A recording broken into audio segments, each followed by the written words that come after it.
시청자 여러분 안녕하십니까? 2026년 4월 18일 배승희의 뉴스 배송 시작합니다.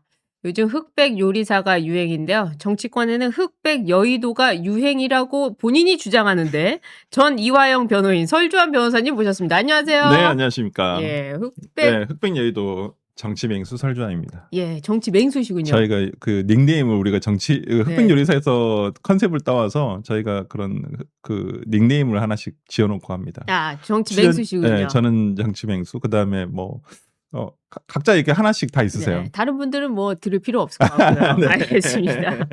지금 중요한 거는요. 네. 설주환 변호사님이 전 이화영의 변호인이었다는 거. 그렇죠. 지금 이화영의 연어술 파티. 이게 연어술 지금 파티. 국조 화제거든요. 네. 이 국조에서 나온 걸 보면요. 음. 정말 기가 막힙니다. 민주당 의원들이요.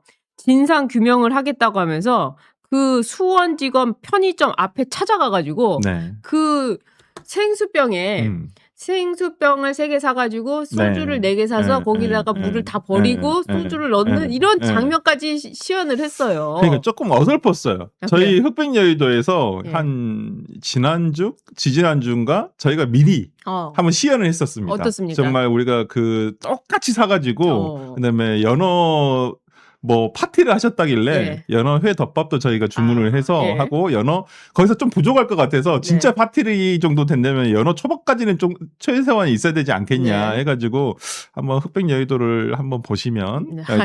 저희가 시간을 딱 26분에 맞춰 24분에 맞춰가지고 네. 실시간 재연을 한번 해봤습니다. 어떻습니까? 말이 안 돼요. 아, 말이 안 되는군요. 진짜 말이 안 되고 이거 따르는데도 엄청 시간이 걸릴 것 같아요. 거기서는 국회의원들이 그 수원지검 앞에서 했을 때는 예. 정말 그게 잘못된 지연이라는 게 그러면 그 당시에 쌍방울 직원이 그걸 사가지고 했다고 막 혼자 해야 되잖아요. 아, 그렇죠, 그렇죠. 근데 그 사람들은 자기들이 이걸 또 사진을 찍혀야 되니까 각자 한 병씩 이걸 따르고 있더라고요. 여러 명이서. 그러면 시간이 그게 맞지가 않죠. 그렇죠. 세 배나 줄어드는. 최소한 2, 3분 걸려요. 아무리 빨라도 물을 버리고 거기다가 다시 소주 붓고 그다음에 이게 안 맞네 해가지고 한 병을 더 산 거잖아요. 예. 그 샀다는 거 추정을 하는 거잖아요. 카드 영수증에 1,800원이라는 가격은 찍혀 있지만 네. 소주라고 찍혀 있지는 않습니다. 아, 그건 그렇군요. 법무부에서 예. 1,800원으로 추정이 된다. 그래서 또 그런 말씀도 누군가는 하시더라고요. 당시 소주 1,600원 했던 것 같은데 어떻게 1,800원이죠? 이런 말씀도 하세요. 뭐 여하튼 예. 뭐 어찌됐든 간에 그걸 다 따르고 쌍방울 법인카드가 저녁 18시 37분에 마지막으로 네. 그 편의점에서 카드가 긁히게 되거든요. 예. 결제가. 그러면 그때 가지고 나와서 하면 최소 아무리 빠르게 하더라도 한 3분 정도는 걸린다. 3분 정도 걸린다. 그러면 일단 40분. 일단 6시 40분. 6시 40분. 이제 우리 타임라인은 정해져 있어요. 예. 7시까지입니다. 아, 7시. 그러니까 이게 좀 여러분들 헷갈리실 텐데 당시에 변호인이 설주환 변호사님이었습니다. 네. 근데 보통 6시가 되면은 저녁 먹으라고 이제 끝나잖아요. 그렇죠. 조사가 끝나잖아요. 그래서 6시에 조사가 끝나고 변호사님은 어디 계셨어요? 저는 이제 그날 6시가 좀 넘어서 끝났어요. 네. 그래서 제가 검찰청에서 나온 게 한 6시 10분 조금 넘어서 나온 것 같습니다. 네. 나와가지고 끝난 줄 알았죠. 저는 끝난 줄 알았어요. 네. 왜냐하면 야간 조사를 안 해도 된다라고 얘기를 하셨어요. 제일 처음에. 아, 분명히. 예, 야간 조사가 없을 것 같다고. 예. 그래서 그래요. 그럼 저도 이제 뭐 가야죠 하고 나온 거죠. 그 이화영은 거기 앉아 있었던 겁니까? 저는 잘 그게 기회가 안 나요. 왜냐면 네. 보통 일반적으로는 피의자가 들어가고 저도 나오거든요. 그쵸? 예, 변호인들 다 따로따로 네. 나오니까. 근데 저는 그렇게 기억을 하거든요. 근데 그 부분은 저는 기억이 명확하지 않으니까 제가 무슨 말씀을 드렸는지 아마 내려갔겠죠. 내려갔을 것 같아요. 네. 제 생각에도. 그래서 제가 그냥 평상시와 별다르지 않게끔 않다고 생각하고 뭐 일상적이다 생각했기 때문에 그냥 네. 나왔던 것 같아요. 근데 갑자기 6시 한 15분 정도에 네. 검찰청에서 전화가 와가지고 이 전화가 오는군요. 네. 전화 들어볼까요? 한번 들어보시죠. 네, 여보세요? 변호사님. 네네네. 검사님께 말씀드리니까. 네네네. 그 변호사님 가시면 안 된다고. 에? 취지로 말씀하시네요. 아, 진짜? 예. 오늘 저도 혹시나 해가지고, 그거까지는 잘 모르겠는데, 예. 변호사님 가신다고 하니까, 가시면 안 된다, 이런 식으로 말씀을 하시네요. 가시면 안 된다고요? 어쩌라고 예. 보고 대기하라고 그러면? 우선 식사를 좀 하시고, 예. 7시까지 오시면 될 것 같아요. 어차피 여기 지금 식사하신다니까. 죄송합니다. 아, 아니에요. 그러니까 이 6시 15분이란 거는 저희가 이제 수사 받고 네. 나오면 그냥 나오는 게 아니잖아요. 그렇죠. 엘리베이터 타고 그렇죠. 나와서 예, 이제 예, 신분증 반납하고 그렇죠. 나오면은 한 15분 정도 걸리는데 네. 딱 나오자마자 수사관이 전화를 해가지고 부랴부랴 전화하신 네. 거죠. 예. 아 변호사님 가면 안 예, 됩니다. 예. 7시까지 다시 들어오시랍니다 하니까 예. 좀 어이가 없었던 거죠. 말이 그렇죠. 없었는데. 그래서 뭐 조사가 또 있나 보다. 그때는 되게 조사를 집중적으로 할 때였었어요. 주 2회 조사인데 예를 들어서 우리가 보통 가면 한나절 정도 하잖아요. 예. 근데 그때는 제가 이날 같은 경우는 오전 오후 야간 다 들어갔거든요. 하루 내내 했었거든요. 그렇기 때문에 좀 집중적으로 그래서 저는 뭐 그냥 또 뭐 추가로 뭘 하려나 보다라고 생각을 했었던 것이고 그래서 이제 들어갔던 거죠. 사실 근데 수원지법에 가면 굉장히 넓어요. 네. 수원지법이. 네. 그리고 앞에가 광활하잖아요. 맞아요. 그래서 뭐 식사하고 뭐하고 하면서 6시 15분에 다시 7시에 들어간다는 거는 시간적으로 제가 그래서 간단하게 먹었던 것 같아요. 아주 그때. 어려워요. 무슨 뭐 저녁을 제대로 먹기는 어렵죠. 어렵죠. 뭐 김밥이나 하나 먹고 뭐 그렇죠. 들어갈 정도? 7시까지 다시 들어가려면 네네네. 최소한 6시 50분에는 검찰청에 도착을 해야 되는 거 아닙니까? 그렇죠. 그러니까 시간이 약 20분, 30분. 그 정도밖에 안 되죠. 안 되죠. 실상. 근데 이화영이 그 당시에 바로 없을 요 시간에 본인이 앞서 말씀드린 대로 그 술 파티를 했다는 거죠. 네. 그러니까 술을 샀다고 추정을 하는 게 법무부 주장입니다. 법무부 주장. 법무부 주장이 아까 말씀드린 대로 그 수원지검 후문 편의점 앞에서 6시 34분에 한 번 카드가 긁히고요. 37분에 마지막으로 하나 긁혀요. 왜냐하면 그게 뭐라고 주장을 하냐면 소주 3병, 생수 3병, 담배 1갑을 사요. 근데 생수가 500ml고 소주가 350ml입니다. 이게 저도 해보니까 저도 직접 다 해봤는데요. 물 버리고 해봤으니까 한 3병 물 차니까 이게 다 안 차요. 그래서 이게 물로 주장하기가 좀 애매한 거예요. 그래서 한 병을 34분에 사고 37분에 한 병을 더 샀다고 하는 거예요. 그 1,800원 긁힌 게. 그래서 그 소주를 닫고 나면 4병 그 생수병 3병 중에서 세 번째 병은 조금 남아요. 조금 남는군요. 조금 남아요. 그러더라고요. 제가 실제로 해보니까. 그래서 그렇게 해서 가지고 들어갔다는 거예요. 자, 34분에 이제 그 후문에서 편의점에서 들어갑니다. 들어가서 제가 볼 때는 이거 바꿔치기 하는데도 한 2-3분, 최소한 2-3분 걸리니까. 최소 2-3분. 그럼 40분. 거기서 걸어 들어가는데 뛰어 들어가면 3분 걸려요. 뛰어 들어가면. 그것도 이거 막 거쳐야 되잖아요. 원래 또 가서 뭐 찍고 들어가고 뭐 해야 되는데 제가 알기로는 수원지검은 6시가 넘잖아요. 그러면 그 후문을 다 닫고 당직실로 통해서 들어가야 돼요. 야간에는. 그렇죠. 야간에 당직실로. 근데 그 당직실이 정문 쪽에 있어요. 그래서 건물을 한 바퀴 돌아가야 돼요. 그렇군요. 그러니까 일과 시간에는 후문이 있으면 후문으로 바로 들어가면 되는데 6시 넘으면 그 앞쪽으로 해서 돌아가거든요. 그렇죠. 나올 때는 뭐 후문으로 나왔을지 모르겠지만 들어갈 때는 이제 문 닫혔으니까 다시 정문으로 돌아가야 돼. 막 뛰어서 가야 되는 거예요. 당직실을 통해서 들어가야 되거든요. 그래서 그게 최소한 진짜 아무리 뛰어가도 3분에서 5분 걸리거든요. 제가 볼 때 한 5분은 걸릴 거예요. 그러면 45분 정도 도착한다 치고. 정말 진짜. 45분도 도착한다 치고. 그러면 7시까지 제가 7시 딱 들어갔으니까 이제 15분 남잖아요. 그 7시 들어갔을 때는 아무 일도 없었다는 거죠. 아니 저는 뭐 술 냄새 안 그래도 우리가 술을 이런 사무 공간에서 근데 조사실이라는 게 뭐 변호사님도 가보셔서 알겠지만은 되게 좁잖아요. 너무 좁죠. 밀폐된 공간이에요. 그리고 뭐 창문이 막 큰 창문이 있는 것도 아니고 되게 좁은 창문이고 진짜 환기 조금 됐을 정도만 이렇게 돼 있는 건데 그러면 제가 들어갔을 때 뭐 술 냄새를 맡았다거나 뭐 음식 냄새까지도 저는 맡은 기억이 없어요. 음식도 없었고. 뭘 먹었는지 어쩐지 모르겠어요. 근데 제가 그런 기억은 없었고 그냥 일상적 좀 특이하다 생각했으면 술 냄새가 나면 분명히 좀 이상하잖아요. 그렇죠. 여기서 왜 술 냄새가 나지? 약간 이런 생각했을 수도 있는데 전혀 그런 건 없었어요. 그러니까 당시에. 15분 안에 설사 그들이 주장하는 대로 15분 안에 소주를 4병을 물에 갖고 왔다 하더라도 그렇죠. 15분 만에 그걸 먹고 취해서 그 파티했다는 거 아닙니까? 그러니까. 파티가 15분 만에 전부 너무 짧은 거 아니에요? 클리어하게 끝나야 된다는 거 아닙니까? 그냥 이렇게 마신 건가요? 생수? 장나발을 불었다는 얘기인지는 모르는데 모르겠어요. 그러니까 이화영 씨가 제일 처음에는 하얀 종이컵에 있는 것을 자기가 마셨다 했어요. 종이컵이었군요. 최초 진술은. 근데 나중에는 또 안 마셨다고 진술이 바뀌어요. 그래서 뭐가 맞는지는 모르겠어요. 이분의 진술이 계속 바뀌고 있으니까. 근데 하여튼 뭐 술을 마신 걸 본 사람이 저도 없고 예. 그다음에 당시 참여했던 교도관들도 본 사람이 없다라고 이번 국정조사에서는 확인이 됐기 때문에 그렇죠. 예, 뭐 연어 술 파티는 저는 명백하게 없다라고 단언할 수 있습니다. 진짜. 그런데 지금 민주당이 느닷없이 이게 2023년 5월 조사 때 일인데 네. 2024년 그 뒤로 1년 뒤에 62차 공판에서 이 이야기를 주장을 합니다. 그리고 지금까지 몇 년을 주장하는 겁니까? 아니, 그러니까 이게 1심 제가 알기로는 이화영 씨의 그 7년 예. 8개월 확정된 재판에 1심 거의 마지막 그 피고인 신문 과정에서 아마 이게 아마 나왔던 걸로 기억을 해요. 네. 그러니까 하여튼 거의 재판 거의 끝날 무렵에 이것을 주장한단 말이에요. 그래서 네. 저도 그때 기사를 보고 뜬금이 없었던 게 아니 진짜 5월 달에 그렇게 드셨으면 나한테 얘기할 법도 한데. 그렇죠. 본인한테도 변호인인데, 당시 변호인인데. 얘기할 법도 한데, 이런 말씀 하나도 없었거든요. 뭐 술을 마셨다든지, 뭘 먹었다든지, 네.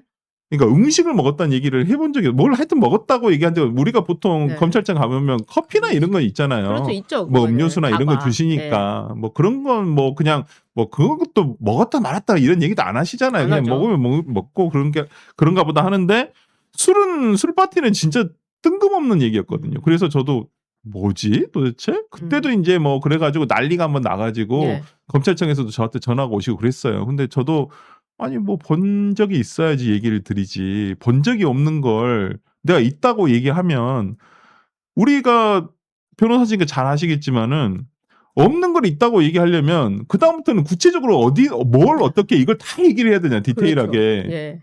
아니 본 적이 없는 사실을 제가 어떻게 얘기를 합니까 디테일하게. 말이 안 되는 거예요. 네, 그래서 저는 이화영 씨가 뭐 어떤 의도로 이걸 뭐 주장하는지는 모르겠습니다만은 뭐 사실이 아닌 걸 굳이 주장을 하고 계시지 않나. 근데 처음에 이화영 씨 변호를 어떻게 맡게 되셨어요? 제일 처음에는 2024년, 예. 2023년도잖아요. 예. 처음에 2024년도에 총선이 예고가 돼 있었잖아요. 그랬죠. 당시엔 제가 민주당 법률위원회 부위원장을 하고 맞아요. 있었으니까 당직을 예. 하고 있었으니까 당시에 이 사건에 개입이 된 것은 현근택 변호사 때문에 그런 거예요. 예. 현근택 변호사가 도와달라고 해가지고 예. 이 사건에 개입이 된 거예요. 원래는 제가 주로 이렇게 검찰 조사를 이제 도와달라고 하셨는데 왜냐하면 재판은 이미 서민석 변호사가 하고 있었어요. 그러군요. 네, 서민석 이미 변호사가. 하고 예. 있었어요. 뇌물죄 관련해가지고 예. 하고 있었었고. 그때는 다 자백을 했잖아요. 뇌물죄요? 뇌물죄 자백했나? 아니요, 그때는 아니었었어요. 그때는 이화영이 서민석 변호사랑 할 때는 거의 그 검찰 입장과 비슷하게 가지 않았습니까? 나중에. 거기는? 그죠? 나중에 저 예. 나오고 난 다음에 그렇게 하셨는데 그때 그래서 그러니까 현근택 변호사가 도와달라 해서 들어갔는데 현근택 변호사가 원래는 하고 계셨어요. 근데 그게 뭐가 문제가 됐냐면 문건 유출. 그러니까 그 재판 맞아요. 서류 유출하면서 그게 이재명 페이스북에 또 올라왔죠. 네네. 그 예. 건이 터지면서 현근택 변호사가 갑자기 빠지게 된 거예요. 네. 못 들어가겠다고 해가지고 그때 제가 이제 들어가게 된 거예요. 그때 이화영 씨의 그 음. 심리 상태라든지 이런 건 어땠습니까? 제가 듣기로는 네. 이화영 씨가 굉장히 그 공포, 그러니까 감옥에 들어가는 걸 굉장히 싫어하고 그리고 이제 공포증이 있다고 그렇게 들었었거든요. 아니 뭐 누구나 예. 그 안에 있는 거 되게 싫어하잖아요. 그래서 감정적으로. 제일 제가 느낀 건 제일 어떻게든 나가고 싶다라는 의지가 되게 강했어요. 어떻게든 빨리 뭐 집행유예가 되든 아니면 뭐 어떻게든 좀 빨리 나가고 싶다 이 건으로 뭐 그런 생각을 가지고 했던 것 같아요. 그럼 보통 피고인들이 나가고 싶다 이러면 빨리 협조를 하잖아요. 그러니까 저도 이제 갑자기 이제 5월달에 네. 이제 국정원 문건이라는 것이 이제 압수수색 형태를 가지고 이제 제출이 된 거예요. 네. 그것도 이현 씨 측에서 재판 단계에서 주장을 하신 거예요. 그래서 재판부가 직권으로 압수수색 영장을 발부를 하고 그걸 검찰에서 가서 압수를 해온 거예요. 예. 근데 이게 일반적인 우리가 압수수색이랑 좀 다른 게 뭐냐면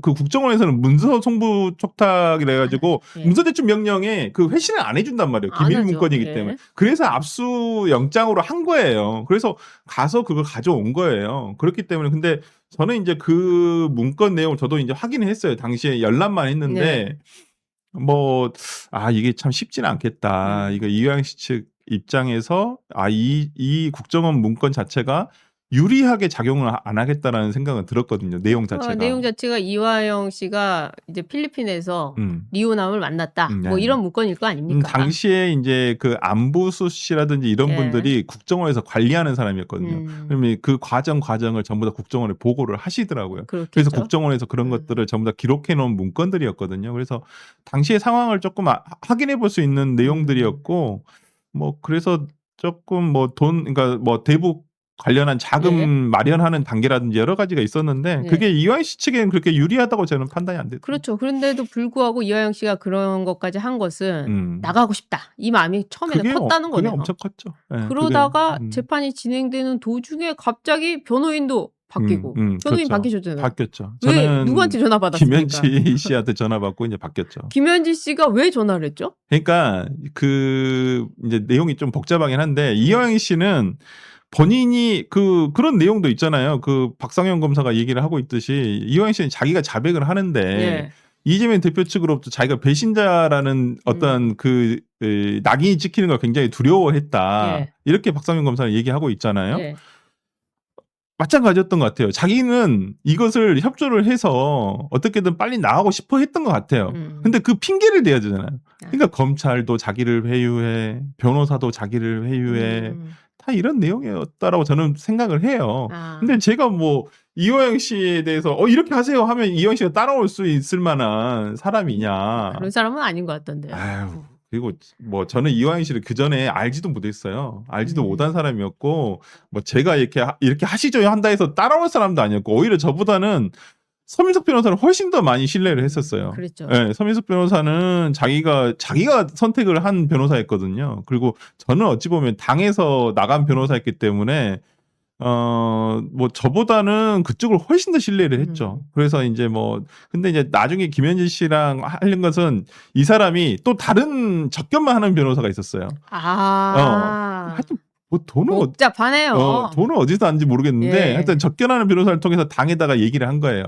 자기가 별로 자백하기 싫었는데 설 변호사가 자기를 너무 회유하고 압박을 해서 어쩔 수 없이 자백하는 거다. 이걸 얘기를 하니까 당연히 김현지 씨, 근데 김현지 씨도 그 전에 저랑 다 소통하고 있었어요. 그랬군요. 그래서 이제 저한테 확인 전화가 온 거예요. 이화영 씨가 이러이러한 얘기를 하시던데 그게 맞냐. 그래서 내가 말도 안 되는 얘기 왜 하고 있냐. 그러면 나 안 한다. 그래서 이제 그쪽에서도 약간 질책을 하신 거죠. 그래서 나 안 한다 그러면. 그렇게 해서 이제 변호인이 교체되는 그렇죠. 일까지? 그게 6월 12일까지 하고 나온 상태가 되는 거죠. 그 다음에 이제 소위 여러분들이 잘 아시는 이제 서민석 변호사가 이제 투입이 된 거죠. 원래 재판을 하고 계셨지만 예. 다른 변호사를 못 구한 거예요. 다른 변호사가 있긴 있었어요. 제가 알기로는. 근데 또 그 변호사들은 믿지를 않으셨는지 어쩐지 서민석 변호사가 그걸 대신 한 걸로 알고 있습니다. 검찰 입회를. 그러니까 지금 이 2년 동안이나 민주당이 이화영의 이재명에게 대북 송금 사실을 보고했다라는 이 진술, 네. 이 진술을 하나 가지고 바꾸려고 연어 술 파티를 지금 2년 동안 주장하면서 국조까지 해가고 있단 말입니다. 그렇죠. 네. 그렇다면 그날 당시에 그날 있었던 설주환 변호사를 네. 이 국조에서 증인으로 불러야 되는 거 아닙니까? 그러니까 부르면 간다니까요. 저는. 근데요. 안 부르세요. 안 불러요? 왜냐면 국민의힘에서는 저를 신동욱 의원이나 이런 분들은 저를 증인 채택하자. 네, 해야죠. 근데 민주당에서 거부해요. 아하. 채택 안 해요. 왜 그럴까요? 증인 채택을 안 하니까 예. 못 가는 거죠 지금. 민주당이 왜 그럴까요? 그러니까 저도 이해가 안 가요. 그래서 제가 예. 어디 방송을 한번 갔었는데 예. 그 방송 뒤에 또 지금 국조특위에 있는 김동완 의원을 붙여가지고 인터뷰를 했어요. 저 먼저 인터뷰하고 예. 그 뒤에 인터뷰를 했는데 그러니까 그 진행자가 물어보시더라고요. 아니 설 변호사는 나간다고 하는데 왜 민주당에서 부르질 않냐 국회에. 예. 그러니까 그분 말씀이 그러더라고요. 충분히 방송에서 얘기를 많이 하시는 것 같아서 그렇군요. 굳이 부를 필요가 없다고 생각한다고. 그래서. 방송에서 네. 이화영 술 파티는 없었다고 얘기하시니 네, 나올 필요가 없다. 그렇게 얘기하시더라고요. 국조가 참 이상하게 흘러가고 있어요. 이상한 증인만 부르고 있어요. 그러니까 말이 안 되는 게 어저께 같은 경우 대장동 특조도 같은 경우에도 네. 유동규 씨를 부르면 되잖아요. 그렇죠. 근데 유동규 씨 배우자를 왜 불러요? 그러니까요. 아니 유동규 씨 본인이 멀쩡하게 살아있고 아니 감옥에 있는 이화영 씨도 불러내면서 그렇죠. 유동규 씨는 왜 안 불러요? 이상합니다. 그런데 좀 이상한 것은 이 대법원까지 이화영 재판이 확정된 마당에 네. 지금 이렇게까지 하는 이유가 뭐냐. 이걸 많은 뭐, 분들이 궁금해하시는 거죠. 근데 사실은. 뭐 다들 의심하고 똑같은 의심을 하잖아요. 네. 그러면 뭐 대통령에 대한 공소취소를 하려는 거 아니냐. 뭐 민주당에서는 그렇게 얘기해요. 아니 국회가 뭐 공소취소 권한도 없는데 네. 이거 한다고 되냐라고 하는데 그때 국조특위위원회 위원들의 어떤 인터뷰 내용을 보면 공통적인 게 뭐냐면 네. 우리가 이걸 해서 국정조사를 통해서 어떤 검찰의 조작 기소 내용이 밝혀진다고 한다면 검찰 스스로 어떤 이 잘못을 바로잡을 기회를 주는 것도 낫지 않겠느냐 이런 식으로 얘기를 하고 있는 거예요. 그래요. 그러니까 지금 이제 민주당에서 지금 하고 있는 조작 뭐 이 특위 자체는 네. 한마디로 조작 기소여야 한다라는 결론을 내놓고 지금 가고 있는 거예요. 그러니까 듣다 보니까 황당하네요. 네, 근데 여러분들이 뭐 뉴스 보시거나 그 국정조사를 보신 분들이 알겠지만 오히려 이재명 대통령의 죄를 확인시켜주고 있지 않나요? 그렇죠, 지금. 네, 뭐 쌍방울에서 대북송금 했다. 리오남에게 돈 줬다. 만났다. 네, 박영철 부회장 같은 사람들이 네. 아니 정권 바뀌었으면 진술이 바뀌어야지. 그렇죠. 근데 그 사람 입장에서 줬다라고 얘기하고 계시잖아요. 그러니까 저는 오히려 지금 민주당 국조특위가 대통령의 죄를 다시 한번 국민들에게 확인사다 시켜주는 건 아닌가. 오히려. 네, 저는 그런 느낌까지도 들어요. 그러니까요. 진짜로. 이 네. 진실은 살아있다고, 네. 정의는 살아있다고 네, 밝혀지는 것 맞습니다. 같은데 좀 이렇게 매번 방송에서 지금 저희 통화 녹음도 네. 다 틀었는데 또 그 당시에 이 아내분과 통화하신 것도 있어요. 그러니까 어떤 또 사람들 민주당 사람들이 워낙 잘 안 믿잖아요. 예. 아니 믿으려고를 안 하잖아요. 진실을 네, 외면하려고만 하고. 그래서 6시 15분에 전화를 받고 제가 들어갔을 거 아니에요. 갔죠. 근데 사람이 그러면 너 전화 받고 안 들어간 거 아니야? 또 이렇게 주장할 수 있잖아요. 그렇죠. 이화영 씨는 그때 이제 우리가 뭐 아시겠지만 우리 방문증이 있으면 태그를 하고 들어가잖아요. 네. 그게 없으면 문이 안 열리니까. 근데 이 태그 기록도 못 믿겠다고 하시니까 그래서 기억이 좀 명확하지 않으신 것 같아서 네. 이제 제가 그날 끝나고 8시 반에 조사를 그 즈음에 마친 것 같아요. 그래서 예. 나오면서 제가 집에 계신 분한테 전화를 하고 나오죠. 중전 마마께 네. 전화하셨군요. 바로 네. 이 통화입니다. 이제 끝났어? 또 오래 걸렸네. 그래가지고 이제 가야지. 저녁은 어떻게? 아까 뭐 간단하게 먹었어? 네. 그러니까 근데 참 스윗하시네요. 아니 끝난 게 네. 아니라 참. 언제 그러니까 뭐 네. 제가 이제 간다고 네. 끝나고 이제 전화를 아마 그 전에 문자가 왔던 것 같아요. 그냥 조사 받을 때 뭐 이렇게 저녁 어떻게 하냐 뭐 그래서 제가 나오면서 전화를 했던 것 같고 그래서 이제 그 8시 반에 나온 건 입증이 되겠죠. 그렇죠. 이제 저 파일은 제가 조작할 이유도 없고요. 그렇죠. 뭐 조작할 저는 그런 기술도 없고 일부러 뭐 아내한테 전화해서 지금 끝났어 할 필요는 없죠. 아니 저 당시에 그리고 제가 갤럭시 폰을 쓰지만 예. 그 자동 통화 녹음 하잖아요 변호사들은 그 파일명이 다 그 통화 시작 시간이 다 이렇게 기록이 되더라고요. 네. 그래서 뭐 제가 뭐 몇 년 뒤에 이런 뭐 1년 몇 년 뒤에 이화영 씨가 무슨 그날 술 파티 있었다고 그걸 예상해서 그날 그렇죠. 그럴 수는 없죠. 그럴 거 없잖아요. 제가 무슨 타임머신을 타는 사람도 아니고 네. 그래서 저런 것들로 뭐 직접 저것도 못 믿겠다고 하신 분은 분명히 있겠지만은 뭐 제 나름대로는 그날 제가 분명히 그날 있었다. 왜냐하면 이화영 씨 측에서는 제가 없어야 되거든요. 5월 17일 날 저녁에 제가 없어야 돼요. 검찰청에. 없어야 되는 그 30분. 네, 없어야지만 연어술 파티가 완벽하게 완성이 되거든요. 근데 그날 제가 있었다고 하면 안 되니까. 그날 거기에 있었다. 네, 있었습니다. 만약에 이것이 허위 사실이라면 설주한 변호사를 민주당은 허위 사실 유포로 고발해라. 그래도 돼요. 고발해라. 근데 고발 절대 안 하실걸요? 저 이제까지 방송 나와서 제가 민주당으로부터 고소 고발된 거 한 건도 없어요. 그러면 저쪽에서 지금 무섭다는 얘기인데요. 그렇죠. 역시. 아니 왜냐면 나는 거짓말 안 하니까. 예. 거짓말 할 이유가 없잖아요. 제가 거짓말 할 이유가 뭐가 있어요. 그러니까 말입니다. 네. 거짓말 하는 사람들이 더 걱정되겠죠. 저는 하여튼 지금 국조특위가 참 보고 있으면 저는 하여튼 뭐 서영교 위원장이 대통령이 정말 싫어하나 보다 아하. 이 생각이 들더라고요. 아, 진짜. 서영근은 친명이 아니었다. 그러신 것 같아요. 네, 그렇군요. 2년 동안이나 계속 떠들어서 믿게 만들겠다는 이 민주당의 작전도 네. 끝나가는 것 같습니다. 저는 실패라고 실패? 생각합니다. 알겠습니다. 네. 오늘 설주환 변호사님 모시고 특별하게 이야기 나눠봤는데요. 변호사님 힘내시길 바랍니다. 네, 감사합니다. 감사합니다. 네.